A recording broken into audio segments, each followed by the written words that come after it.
सुश्री प्रतिमा भौमिक।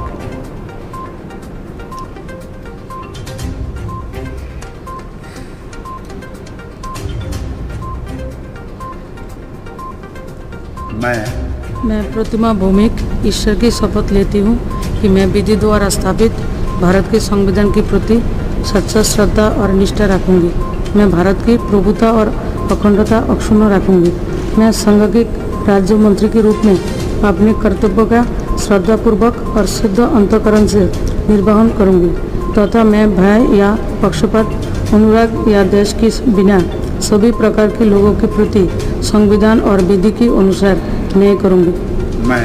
मैं प्रतिमा भौमिक ईश्वर की शपथ लेती हूँ कि मैं जो विषय संघ के राज्य मंत्री के रूप में मेरे विचार के लिए लाया जाएगा अथवा मुझे ज्ञात होगा उसे किसी व्यक्ति या व्यक्तियों को तब के सिवाय जबकि ऐसे राज्य मंत्री के रूप में अपने कर्तव्यों का सम्यक निर्वहन के लिए ऐसा करना अपेक्षित हो मैं प्रत्यक्ष अथवा अप्रत्यक्ष रूप से संसूचित या प्रकट नहीं करूँगी।